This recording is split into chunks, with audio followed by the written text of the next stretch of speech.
Android को देखते हैं स्टूडेंट्स, उसके आर्किटेक्चर को देखते हैं तो हमारे पास यहाँ कुछ लेयर्स आती है। जैसे सबसे पहले लेयर हमारे पास जो आती है वो है एप्स यानी एप्लीकेशन के लिए, और एप्लीकेशन के बाद हमारे पास आती है एंड्रॉइड फ्रेमवर्क। एंड्रॉइड फ्रेमवर्क के बाद हमारे पास आती है नेटिव लाइब्रेरीज, जिसके साथ साथ हमें देखने को मिलता है ART यानी एंड्रॉइड रन टाइम। इसका मतलब क्या है हम देखेंगे। देन हमारे पास जो लेयर आती है वो HAL हार्डवेयर एक्सेलरेशन लेयर और HIDL होता है, देखेंगे इसका मतलब भी क्या है। और फिर आता है Linux kernel. Last but not least, असल में ये है हमारा एंड्रॉइड का एक आर्किटेक्चर, और इस आर्किटेक्चर का मतलब और कुछ नहीं, इसका मतलब ये है कि सर हम जो भी ऑपरेशंस परफॉर्म करते हैं वो बैकग्राउंड में किस तरीके से परफॉर्म हो रहे होते हैं उनको कुछ लेयर्स के अंदर डिफाइन कर रखा है। हर एक फंक्शन जो करा जाता है, हर एक एलिमेंट या कंपोनेंट जो काम आता है उनको लेयर्स के अंदर डिफाइन कर रखा है, जिससे क्लियर हो जाए कि आपका एंड्रॉइड एग्जैक्टली किस तरीके से वर्क कर रहा है या आपकी एप्लीकेशन एग्जैक्टली किस तरीके से वर्क कर रही है। तो इनको और डिटेल में समझने के लिए क्यों ना हम एक एक लेयर को अच्छे से देखें में क्या पार्ट ऐड हो रहा है। सबसे पहले अगर हम बात करें हमारी एप्लीकेशन लेयर की, तो जैसा इसका नाम है एप्लीकेशन के बारे में ही बात करिए। अब चाहे वो हमारी होम की हो, गैलरी की एप्लीकेशन हो, कॉन्टेक्ट्स की हो, कैमरा हो, क्लॉक हो या कैलेंडर हो। बट एक और चीज के यहाँ पे भी इसके अंदर 3 टाइप्स होते हैं। सबसे पहला टाइप एप्लीकेशन लेयर की अगर हम बात करें तो वो हमारे पास होता है नेटिव एप्लीकेशन। इसका मतलब सर वो सारी एप्लीकेशन जो हमारे पर्टिकुलर एंड्रॉइड के साथ आई है, उसके अंदर प्री इंस्टॉल थी सिस्टम की एप्लीकेशंस है जो हम अनइंस्टॉल नहीं कर पाते, डिसेबल करनी होती है। देन उसके बाद आती है सर सारी थर्ड पार्टी सर्विसेज, यानी आप कह सकते हैं सारी थर्ड पार्टी एप्लीकेशन। वो सारे सॉफ्टवेयर जो हम प्ले स्टोर से या अलग अलग वेबसाइट से जाके डाउनलोड करते हैं, एंड्रॉइड के एप्लीकेशन डाउनलोड करते हैं, वो सारे किसी और डेवलपर के जरिए बनाए गए सॉफ्टवेयर हैं, वो थर्ड पार्टी एप्लीकेशन कहलाती है। फाइनली सर एक और थर्ड टाइप आता है जिसको हम कहते हैं डेवलपर्स एप्लीकेशन, जिसका मतलब ये है कि हो सकता है मैं अलग अलग application PhonePe, Google Pay use ले रहा हूँ, बट मैंने as a developer, Android developer खुद का भी कोई ऐप बनाया है। तो वो जो मेरा खुद का बनाया हुआ ऐप है, जिसको हम कई बार डेमोस्ट्रेशन ऐप भी कहते हैं, डेमो ऐप भी कहते हैं, या तो हो सकता है वो एप्लीकेशन साइंड ना हो, सिग्नेचर ना हो उसके अंदर, या हो सकता है सिग्नेचर मैंने ऐड कर दी हो, लेकिन उस पर्टिकुलर ऐप को हम डेवलपर्स एप्लीकेशन मानते हैं। ये सारे ही टाइप के एप्लीकेशन स्टूडेंट्स आते हैं एप्लीकेशन लेयर के अंदर। देन हमारे पास आता है एंड्रॉइड फ्रेमवर्क लेयर या एप्लीकेशन फ्रेमवर्क लेयर। अब इसके अंदर हमें क्या क्या चीजें देखने को मिलती है, तो सर यहाँ पे हमारे पास वो सारे कंपोनेंट्स हैं जो हमारे उस एप्लीकेशन से अलग अलग ऑपरेशन परफॉर्म करने में हमारी मदद करते हैं। जैसे हमारे पास एक्टिविटी मैनेजर है, आप हर एक टास्क जब परफॉर्म करते हो, आप लॉगिन पेज ओपन कर रहे हो, वो लॉगिन पेज ओपन हो रहा है एक्टिविटी मैनेजर के जरिए, जो उस एक्टिविटी को मैनेज कर रहा है, उसे स्टार्ट कर रहा है या बंद कर रहा है। देन हमारे पास पैकेज मैनेजर्स आते हैं, विंडोज मैनेजर्स आते हैं, नोटिफिकेशन मैनेजर्स जो नोटिफिकेशन दिखाएंगे, कंटेंट मैनेजर जो हमारे डेटा को स्टोर या रिट्राइव करने में हमारी मदद करते हैं, कॉल करने में मदद करते हैं, और व्यू सिस्टम्स मैनेजर्स आप कह सकते हैं। ये सारे के सारे हमारे एप्लीकेशन फ्रेमवर्क के अंदर काउंट होते हैं। ये सारे एलिमेंट्स, ये सारे कंपोनेंट्स सब हमारे एप्लीकेशन फ्रेमवर्क में यूज हो रहे हैं। अब एप्लीकेशन फ्रेमवर्क के बाद हमारे पास आता है ART यानी एंड्रॉइड रन टाइम। अब जैसे कि सर हमारे पास JRT था, जावा रन टाइम, तो एंड्रॉइड रन टाइम में क्या हो रहा है कि जो भी आप ऑपरेशन परफॉर्म कर रहे होते हो उसकी जो प्रोसेसिंग होती है, एग्जीक्यूशन होता है, वो एंड्रॉइड रन टाइम करता है। एंड्रॉइड रन टाइम अकेले नहीं करता, एंड्रॉइड रन टाइम के अंदर कुछ एलिमेंट्स है, जैसे कि सर डेल्विक हो गया। डेल्विक क्या है, जैसे कि हमारे पास JVM या JRT था, जावा रन टाइम था, वैसे ही कुछ डेल्विक है ना, डेल्विक वर्चुअल मशीन जो हमारी एप्लीकेशन को एग्जीक्यूशन में हेल्प करती है, यानी हमारा जो सोर्स कोड या बाइट कोड है उसको मशीन को समझने में डेल्विक मदद करता है। इसी के साथ साथ और भी कुछ इसके टूल्स है, जैसे ज़ाइगोट और कोर लाइब्रेरीज, यानी वो सारी लाइब्रेरीज जो हमारे पर्टिकुलर एंड्रॉइड के लिए ही बनाई गई है। वो डीप लाइब्रेरीज, वो कोर लाइब्रेरीज ART के अंदर काउंट करी जाती है। वो सारे मेन फंक्शंस जो एंड्रॉइड को और उस पर्टिकुलर टास्क को परफॉर्म करने में, एग्जीक्यूट होने में चाहिए। आप कह सकते हैं कि CPU से जो टास्क परफॉर्म हो रहा है वो कोर लाइब्रेरीज जैसा ही कुछ कर रहा है। एंड साथ ही साथ कोर लाइब्रेरीज यानी वो सारी डीप लाइब्रेरीज हमारे एंड्रॉइड की डायरेक्ट वो काम की लाइब्रेरीज जो इस ऑपरेशन को परफॉर्म करने में हमारी मदद कर रही है, वो भी एंड्रॉइड रन टाइम यानी ART के अंदर यूज होती है। उसके बाद हमारे पास कुछ और भी लेयर्स थी,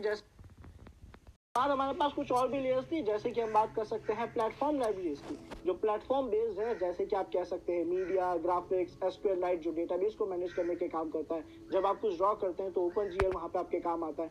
SSL जो कि लेयर ऑफ सिक्योरिटी प्रोवाइड कर रहा है आपको, है ना। और फ्री टाइप जैसी ये जितनी भी हमारी लाइब्रेरीज हैं, जो प्लेटफॉर्म लाइब्रेरीज हैं, ये डायरेक्टली हमारे काम आ रही होती है इन पर्टिकुलर ऑपरेशंस को मैनेज करने के लिए। कॉन्टेक्स्ट से रिलेटेड अगर आपको ऑपरेशन मैनेज करने हैं, मीडिया से रिलेटेड अगर आपको अलग अलग ऑपरेशंस परफॉर्म करने हैं, अगर आपको अपने डेटाबेस से रिलेटेड डेटा को स्टोर करना है, रिट्राइव करना है, तो SQLite जैसी वो सारी लाइब्रेरीज आपके जो इंटरनल वर्क्स हैं उनको मैनेज करने के लिए ये प्लेटफॉर्म लाइब्रेरीज की लेयर हमारे काम आती है। देन हमारे पास आता है sir Linux kernel. Last but not least, जैसा मैंने कहा सर असल में लिनक्स कर्नल ही हमारा हार्ट है, हमारे इस पूरे आर्किटेक्चर का हार्ट है, एंड्रॉइड आर्किटेक्चर का, जिसमें आप देख सकते हैं चाहे वाईफाई ड्राइवर्स हो, यूएसबी ड्राइवर्स हो, डिस्प्ले ड्राइवर्स हो, audio drivers, camera drivers, Bluetooth drivers, यानी सर हमारे जितने भी हार्डवेयर हैं उनको कैसे और क्या टास्क परफॉर्म कराना है ये इन ड्राइवर्स के जरिए मैनेज करता है, और ये सारे ड्राइवर्स काउंट होते हैं लिनक्स कर्नल की लाइब्रेरी के अंदर, या आप कह सकते हो लिनक्स कर्नल की लेयर के अंदर। आई होप आप सभी को एक आइडिया लग गया होगा कि ये आर्किटेक्चर, एंड्रॉइड आर्किटेक्चर क्या है, इसमें क्या क्या लेयर्स हैं और किस लेयर में क्या क्या एलिमेंट्स यूज हो रहे हैं। पार्ट को और अच्छा है टाइप्स ऑफ एंड्रॉइड एप्लीकेशन की। असल में कितने टाइप्स होते हैं एंड्रॉइड एप्लीकेशन। अब यहाँ पे मैं एप्लीकेशन डेवलपमेंट की बात नहीं कर रहा हूँ, मैं बात कर रहा हूँ उन एप्लीकेशंस की जो एंड्रॉइड में यूज हो रही है, और वहां हमारे पास होती है दो टाइप्स की एप्लीकेशन। पहला टाइप है सर प्री इंस्टॉल्ड एप्लीकेशंस, और दूसरा टाइप होता है user installed applications. Pre installed का मतलब है जो पहले से इंस्टॉल है, जो मेरे एंड्रॉइड ऑपरेटिंग सिस्टम्स के साथ आई है। अब चाहे वो कैमरे का ऐप हो, चाहे वो हमारे कॉन्टैक्ट का हो, गैलरी का हो, फाइल मैनेजर का हो, किसी भी तरीके का ऐप हो, वो सारे सॉफ्टवेयर जो हमारे ऑपरेटिंग सिस्टम के साथ आते हैं जिसे हम अनइंस्टॉल नहीं कर पाते, डिसेबल करना पड़ता है, वो सारे हमारे software, tools, applications pre installed applications कहलाते हैं। देन हमारे पास आता है यूजर इंस्टॉल्ड एप्लीकेशंस, वो सारे सॉफ्टवेयर जो यूजर प्ले स्टोर या किसी भी थर्ड पार्टी प्लेटफॉर्म से इंस्टॉल करता है, चाहे वो हमारा गूगल प्ले हो, चाहे वो हमारा कोई गेम, व्हाट्सएप, इंस्टाग्राम, फेसबुक या कुछ भी हो, वो सारे के सारे सॉफ्टवेयर जो हम इंस्टॉल कर रहे हैं वो यूजर इंस्टॉल एप्लीकेशंस कहलाते हैं। एंड पहले से इंस्टॉल यानी प्री इंस्टॉल सॉफ्टवेयर स्टोर होते हैं डेटा नाम के फोल्डर में, सिस्टम नाम का फोल्डर होता है, और उसमें हमारे ऐप के नाम का एक फोल्डर होगा, ऐप नाम का नहीं होगा। अगर ऐप का नाम है com.android.contacts तो उस नाम का एक फोल्डर होगा जिसमें सारा डेटा स्टोर होगा। और यूजर इंस्टॉल्ड में डेटा नाम का फोल्डर होगा, उसके अंदर एक डेटा नाम का फोल्डर होगा, एंड देन वहां पे हमारे ऐप का नाम का फोल्डर होगा, जैसे com.android.whatsapp। ऐसे ही कुछ हमारे ऐप्स के नाम होंगे और उनका सारा डेटा उस फोल्डर के अंदर स्टोर होता है। अब से टाइप्स ऑफ एप्लीकेशन तो समझ आ गए, एप्लीकेशन बनाई कैसे जाती है इस पर अब हम फोकस करना चाहेंगे। तो एक एप्लीकेशन बनने के लिए सबसे पहला काम है कि हमारा जो डेवलपर है वो क्या करे, वो सिर्फ प्रोग्रामिंग करे, चाहे वो जावा में करे, कॉटलिन में करे या किसी भी प्रोग्रामिंग लैंग्वेज में करे, लेकिन वो एक प्रोग्राम बनाए, उसके लॉजिक्स क्लियर करे कि एग्जैक्टली एक सॉफ्टवेयर को या एक एप्लीकेशन को करना क्या क्या है। और इस प्रोग्राम को हम क्या कहते हैं, सोर्स कोड कहते हैं। फिलहाल यहाँ जावा लिखा है, इसका मतलब हमारे डेवलपर ने जावा में उस प्रोग्राम को लिखा है, वो जावा में एक ऐप को यानी एपीके को क्रिएट कर रहा है। तो जावा सोर्स कोड उसने लिख दिया, किसको क्या क्या टास्क करना है वो सारा मैनेज कर दिया, प्रोग्राम कंप्लीट कर दिया अपने ऐप का। उसके बाद यहाँ पे हमारे पास आता है जावा कंपाइलर, जो इस फाइल को कंपाइल करके कन्वर्ट करता है जावा बाइट कोड्स में, वो कोड्स जो ह्यूमन डायरेक्टली पढ़ के नहीं समझ सकता है ना, जो मशीन के लिए समझना फिर भी इजी होता है। और हमारा डेक्स कंपाइलर क्या करता है सर, इसी कोड को डेक्स फॉर्मेट में कन्वर्ट कर देता है, डेक्स आप कह सकते हो सिक्योरिटी में कन्वर्ट कर देता है, जिसके बाद किसी के लिए भी इस कोड को समझना पॉसिबल ना हो, इस कोड में सिक्योरिटी ऐड हो चुकी है ताकि कोई भी इस कोड का सोर्स कोड जो है वो डायरेक्टली ना देख सके। ऑल्दो ऐसा करा जाता है बट फिर भी हम इसे रिवर्ट कर पाते हैं। देन उसके बाद हमारे काम आता है डीवीएम, डेल्विक वर्चुअल मशीन्स। वो क्या करती है कि सर आपका जो भी ऑपरेशन था उसको परफॉर्म करने के लिए डीवीएम काम आती है। तो हमारा डेल्विक क्या करेगी कि सर उस सारे डेटा को कंबाइन करके जब भी उसे एग्जीक्यूट करने की जरूरत पड़ेगी वो यूज आएगा, और फाइनली हमारी एक कंप्रेस्ड फाइल बन जाती है, एक जिप फाइल बन जाती है। आप कह सकते हैं कि पहले मेरे पास एक फाइल थी जिसका नाम था test.zip। इस फाइल को जब मैंने रीनेम करा तो मैंने इसे रीनेम कर दिया .apk में। ऑल्दो इस एपीके में कुछ और भी चीजें जुड़ती है, यानी सर यहाँ पे मेटा डेटा जुड़ता है, या आप कह सकते हो एक सर्टिफिकेट ऐड करना होता है जो कि सिग्नेचर सर्टिफिकेट होता है, ताकि पता पड़ जाए कि ये एक एप्लीकेशन फिलहाल एक डेमो ऐप नहीं है, इसको एक यूजर यूज ले सकता है एज पर गूगल प्ले के प्रोटोकॉल्स के हिसाब से कि आप जो भी ऐप इंस्टॉल करते हो वो साइंड एंड सीड यानी वो सर्टिफाइड होना चाहिए, उसमें सिग्नेचर होनी चाहिए उसके डेवलपर के। तो एट द एंड एपीके और कुछ नहीं, एक जिप फाइल है जिसको बनाने का तरीका कुछ ऐसा है। अब इसके बाद क्या होता है सर, तो अब इस एपीके फाइल में हमें जो डेटा देखने को मिलता है, इस कंप्रेस फाइल में जो डेटा होता है वो है एंड्रॉइड मैनिफेस्ट.xml, जो और कुछ नहीं मेरे एप्लीकेशन का पूरा स्ट्रक्चर है। जैसे एक वेबसाइट का sitemap.xml फाइल होता है जो उसका पूरा स्ट्रक्चर लेके चलता है, वैसे ही हमारे एंड्रॉइड का पूरा स्ट्रक्चर कि क्या क्या पड़ा है, वो कहाँ पड़ा है और उसमें क्या क्या सेटिंग्स ऑन है, क्या क्या परमिशंस इस ऐप को दे रखी है, ये पूरा ओवरऑल डेटा आप कह सकते हो ओवरऑल समरी जो है वो एंड्रॉइड मैनिफेस्ट.xml फाइल रखती है, जो हमारे लिए बहुत काम की फाइल है। देन रिसोर्सेज का फोल्डर होता है जिसमें सारे रिसोर्सेज का डेटा होता है, सारी एसेट एंड्रॉइड मैनिफेस्ट.xml फाइल रखती है, जो हमारे लिए बहुत काम की फाइल है। देन रिसोर्सेज का फोल्डर होता है जिसमें सारे रिसोर्सेज का डेटा होता है, सारी एसेट्स होती है, जैसे एक आइकन हो गया, इमेज हो गया, कोई वीडियो हो गया, वो ऐप जो भी फाइल्स यूज लेना चाहता है वो सारी सपोर्टेबल फाइल्स, डेटा फाइल्स जो है रिसोर्सेज फोल्डर्स में रखी जाती है। और उसके अलावा हमारे पास लाइब्रेरीज होती है जो उस एप्लीकेशन के फंक्शंस को परफॉर्म करने में मदद करती है। अब बात करते हैं कुछ इंपॉर्टेंट फाइल्स एंड फोल्डर्स की जो ऐप से जुड़ी हुई है। जैसे अगर फाइल्स की बात करें तो हमारे पास यहाँ पे एक फाइल आती है जिसका नाम है Android manifest.xml। की डेफिनेशन क्या कह रही है? Application structure and Meta data including permissions and API keys, यानी सर ऐप का जो ओवरऑल समरी है, चाहे वो ऐप का स्ट्रक्चर हो, उसकी सारी परमिशंस हो, उसकी लोकेशन हो, उसके आइकन की लोकेशन और ऐसी बहुत सारी चीजें जिसको हम डिटेल में देखेंगे, वो सारा डेटा Android manifest.xml अपने अंदर स्टोर करती है। पूरे साइट का समराइज स्ट्रक्चर और डेटा Android manifest.xml फाइल में हमें देखने को मिल जाता है। देन हमारे पास colors.xml होती है। क्या करती है सर? ये कलर्स की रिसोर्सेज फाइल्स होती है जो कलर से रिलेटेड डेटा रिकॉर्ड रखती है। देन हमारे पास strings.xml है जो स्ट्रिंग रिसोर्सेज का सारा डेटा रखेगी। हम हर एक स्ट्रिंग को एक अलग अलग वैल्यू देते हैं, हर एक स्ट्रिंग में कोई डेटा स्टोर कराते हैं। तो ये जो प्री डिफाइंड स्ट्रिंग्स हम बना रहे हैं पहले से, ऐप के रन होने से पहले हमने जो स्ट्रिंग्स एक डेवलपर ने बना दी है, वो सारा डेटा strings.xml में स्टोर होता है। ये कुछ वेरिएबल की तरह है, हर एक नाम में एक डेटा स्टोर करा दिया गया। देन हमारे पास आती है styles.xml, नो डाउट जो सर स्टाइलिंग में काम आती है, कंटेंट को शो करने के फॉर्मेट में काम आती है। तो वो स्टाइल रिसोर्सेज फाइल्स जो है वो styles.xml में यूज हो रहा है। देन हमारे पास है build.gradle। अब build.gradle की डेफिनेशन बता रही है स्पेसिफिक डिपेंडेंसीज या SDK versions and other details, यानी सर कुछ इंपॉर्टेंट काम की फाइल्स प्लस SDK यानी सॉफ्टवेयर डेवलपमेंट किट, ये सारा जो डेटा है वो हमारे build.gradle के अंदर स्टोर करा जाता है। सो कंटेंट या डिफाइन करने वाला कंटेंट क्लियर हो गया होगा। देन बात करते हैं फोल्डर्स की। फोल्डर्स क्या रहते हैं एप्लीकेशन के अंदर? तो सर यहाँ पे जावा नाम का फोल्डर होता है जो कंटेन करता है जावा सोर्स कोड को। ड्रॉएबल नाम का फोल्डर होता है जो स्टोर करता है इमेजेस, वीडियोस और GIFs को, यानी जितनी भी एसेट्स थी।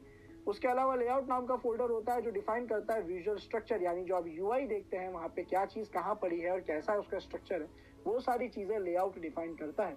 आपका पूरा UI जो डेटा है वो लेआउट नाम के फोल्डर में रखा रहता है। देन हमारे पास है मिथ मैप जो कि होल्ड करता है डिफरेंट आइकन्स को। सो आई बिलीव आप सभी को फोल्डर्स एंड फाइल्स अच्छे से समझ आ गए होंगे। अब बात करते हैं manifest.xml फाइल, यानी जो सबसे पहली फाइल हमने देखी थी वो फाइल क्या है और किस तरीके का डेटा अपने अंदर रखती है। सबसे पहला डेटा सर, हर एक पैकेज का यूनिक नाम जो होता है, जिसके नाम से उसका फोल्डर क्रिएट होता है, चाहे डेटा फोल्डर में हो चाहे सिस्टम फोल्डर में हो, वो जो डेटा है वो Android manifest.xml में रहेगा कि सर इस ऐप का आपने क्या यूनिक नाम रखा है जिसकी मदद से हर बार उस ऐप को कॉल करा जाता है।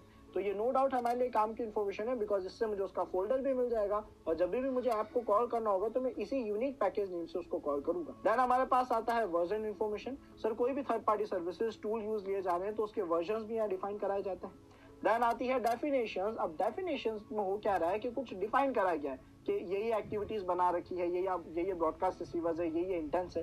लेकिन सर ये एक्टिविटीज, सर्विसेज, ब्रॉडकास्ट रिसीवर्स या इंटेंस होते क्या है ये हम जल्द ही समझ जाएंगे, ठीक है। बट Android manifest.xml में बता दी जाती है कि आपने ये तरीके के काम इस एप्लीकेशन से करवाए हैं और उसके लिए ये फाइल्स हैं जो पर्टिकुलर लोकेशन पे पड़ी होगी, यानी XYZ फाइल्स हैं जो पर्टिकुलर लोकेशंस पे पड़ी होगी। उसके बाद हमारे पास आता है परमिशन डेफिनेशन। अब हम सब इस बात से अवेयर हैं कि हमारे पास जो एक APK फाइल होती है जो हम हमारे मोबाइल में इंस्टॉल करते हैं, वो हमारे मोबाइल से बहुत सारी परमिशन लेती है। कॉन्टैक्ट एक्सेस करने की परमिशन, लोकेशन एक्सेस करने की परमिशन, हमारा फाइल मैनेजर यानी डेटा एक्सेस करने की परमिशन। ये क्या हो रहा है, ऐप हमसे कई सारी परमिशन लेता है। कुछ जरूरी परमिशन, लोकेशन एक्सेस करने की परमिशन, हमारा फाइल मैनेजर यानी डेटा एक्सेस करने की परमिशन। ये क्या हो रहा है, ऐप हमसे कई सारी परमिशन देता है। कुछ जरूरी होती है, कुछ नहीं भी होती, लेकिन वो ऐप हमसे क्या क्या परमिशन देगा ये Android manifest.xml फाइल हमें बता देता है। तो ये अगेन हमारे लिए काम का ऑप्शन है। देन इसके बाद अगर हम देखें तो हमारे पास शेयर्ड UID यानी यूजर ID जिसे कहते हैं, उसकी भी इंफॉर्मेशन देखने को मिलती है। प्रिफर्ड इंस्टॉलेशन लोकेशन यानी बाय डिफॉल्ट किस चीज का एक प्रेफरेंस क्या है कि वो कहाँ इंस्टॉल होगा, मेनली इस ऐप के बारे में बात करता है कि ऐप को किस लोकेशन पे इंस्टॉल करा जाएगा, उसकी लोकेशन हमें यहाँ देखने को मिल जाती है। UI इन्फॉर्मेशन जैसे लॉन्चर आइकन, क्या नाम है, किस तरीके से उसे डिफाइन करा गया है, ये डिटेल्स यहाँ पे आ जाती है। एक्सटर्नल लाइब्रेरी पैकेजेस, अगर आप कोई भी थर्ड पार्टी या एक्सटर्नल लाइब्रेरीज को ऐड करते हैं तो उन पैकेजेस के नाम भी यहाँ पे, उन पैकेजेस की इंफॉर्मेशन भी आपको यहाँ पे Android manifest.xml में देखने को मिल जाती है। सो आई बिलीव एवरीवन कि आप सभी को Android manifest.xml कितनी काम की फाइल है, हमारे लिए कितना ज्यादा यूजफुल और कितना ज्यादा डेटा अपने पास रखती है, क्लियर हो गया होगा। हम जब भी एक एप्लीकेशन को डिकम्पाइल करते हैं यानी उसके अंदर के डेटा को देखना चाहते हैं, फोल्डर्स को देखना चाहते हैं, तो हम सबसे पहले Android manifest.xml को रीड करते हैं, क्योंकि ऐप के स्ट्रक्चर को, ऐप के बारे में हमें बहुत सारी बातें बता देती है। एंड्रॉयड डेटा स्टोरेज मॉडल की, यानी सर हमारा ये जो एंड्रॉयड एप्लीकेशन है, ये एप्लीकेशन अपना डेटा कहाँ और कैसे कैसे स्टोर कर सकता है। तो असल में स्टूडेंट्स, ये हमारा एंड्रॉयड ऐप, कोई भी ऐप हो, वो अपना डेटा दो ही तरीके से स्टोर कर सकता है, या तो सर वो ऑनलाइन स्टोर करेगा और या फिर वो ऑफलाइन डेटा स्टोर करेगा। अब अगर वो ऑनलाइन कर रहा है तो कहाँ और कैसे स्टोर करेगा, और ऑफलाइन कर रहा है तो कहाँ और कैसे करेगा, ये हम यहाँ पे देखते हैं। तो सर सबसे पहला ऑप्शन जो हमारे पास है वो है शेयर्ड प्रेफरेंस। असल में shared preference dot XML file एक होती है जिसके अंदर क्या होता है, स्टोर्ड प्राइवेट डेटा इन की value pairs on the device. यानी सर हमारा जो भी प्राइवेट डेटा है, जैसे आप क्रेडेंशियल सेव करते हो, ऐसा कुछ कंटेंट जो है वो शेयर प्रेफरेंस डॉट एक्सएमएल में स्टोर करा जाता है और डिफरेंट तरीके का डेटा स्टोर करा जा सकता है। हो सकता है उसे एन्क्रिप्टेड फॉर्मेट में स्टोर करा हो सकता है क्लियर टेक्स्ट में कराओ, दोनों ही पॉसिबिलिटीज यहाँ पे है। बट शेयर्ड प्रेफरेंस में हमारी ऐसी कुछ प्राइवेट इंफॉर्मेशन रखी जा सकती है जो कि ऑफलाइन स्टोरेज का हिस्सा है। देन हमारे पास आता है इंटरनल स्टोरेज, यानी सर ऐप का कुछ एक्स्ट्रा डेटा हमारे नॉर्मल जो स्टोरेज होता है फाइल मैनेजर में जब हम जाते हैं तो वहाँ देख सकते हैं। जैसे अगर आप व्हाट्सएप के फोल्डर में जाओ तो वहाँ पे आपको बैकअप डेटाबेसेस नाम के फोल्डर्स दिख रहे हैं, वहाँ भी डेटा स्टोर हो रहा है, तो वो हमारा क्या है, इंटरनल स्टोरेज का ऑप्शन है। उसके अलावा सर हमारे पास एक्सटर्नल स्टोरेज यानी एसडी कार्ड या फिर कोई भी पार्टीशन हो गया, हार्ड डिस्क हो गई, पेन ड्राइव हो गई, वहां पे भी हम डेटा स्टोर करते हैं, बट ऐसा एक्सेप्शन में होता है, कभी कभार करते हैं। उसके बाद हमारे पास आता है एसक्यूएल लाइट, जो कि एक डेटाबेस मैनेजमेंट टेक्नोलॉजी है जो हमारे डेटा को स्टोर करने में हमारी मदद कर रही है, वही टेबल्स फॉर्म में, ताकि हम उसे यूज ले सकें। इसके अलावा हमारे पास आता है नेटवर्क कनेक्शन, जिसकी डेफिनेशन आप देख सकते हैं, stores data on the web with your network server. यानी सर जो आपका मेन सर्वर है, ऑनलाइन स्टोरिंग का जो ऑप्शन है, ऑनलाइन स्टोरेज का जो ऑप्शन है, वो यहाँ बता रहा है हमें कि आप अपना सर्वर पे जाके डेटा स्टोर करते हो, जैसे फायरबेस जैसे टूल्स के जरिए, जो कि आपके डेटा को ऑनलाइन स्टोर कर रहा है, यानी आपके सर्वर पे ले जाके अपडेट कर रहा है। ऑफलाइन स्टोरेज के सारे प्रोसेस हमने देख लिए थे। फाइनली हमारे पास लास्ट था नेटवर्क कनेक्शन, जिसमें हम क्या करते हैं, सर्वर से कनेक्ट करके उस पर डेटा स्टोर करते हैं अलग अलग टूल्स या सर्विसेज के। और हमारे पास आते हैं कुछ important APK components. APK components क्या है, तो और कुछ नहीं सर, कुछ इंपॉर्टेंट एंटिटीज के नाम है जिसको हमें समझना जरूरी है। हमारे इस एंड्रॉइड एप्लीकेशन में कुछ काम के ऐसे कीवर्ड्स जिसके बारे में हमें नॉलेज नहीं है, इन कंपोनेंट्स को अभी हम समझने वाले हैं। सबसे पहले बात करते हैं एक्टिविटीज के बारे में। आपको याद होगा जब हम मैनिफेस्ट के बारे में बात कर रहे थे तो उसके डेफिनेशंस ऑप्शन में activities, intents, broadcast receivers, content providers का नाम यूज किया गया था। अब इनका मतलब क्या है, तो एक्टिविटीज क्या होती है कि सर आप जो भी ऑपरेशन परफॉर्म कर रहे हो उसके लिए जो आपने पेज कॉल करा या जो कॉलिंग प्रोसेस है वो एक्टिविटी कहलाता है। एग्जांपल के तौर पे जब हम एक ऐप को स्टार्ट करते हैं तो जो पहला यूआई हमारे सामने, जो पहला पेज हमारे सामने आता है, वो क्या होता है, मेन एक्टिविटी होता है। वैसे ही सर जब हम लॉगिन बटन पे क्लिक करते हैं तो हमारे पास क्या आ जाता है, लॉगिन पेज आ जाता है, तो ये क्या कहलाता है, लॉगिन एक्टिविटी कहलाता है। तो ये जो पेजेस तक हम पहुंच रहे हैं ये एक्टिविटीज हैं एग्जैक्टली, वो हमें जो यूआई वो जो पेज कॉल करके दे रहे हैं वो एक्टिविटीज की मदद से कॉल करके दे रहे हैं, तो वो एक्टिविटीज मैनेज करता है।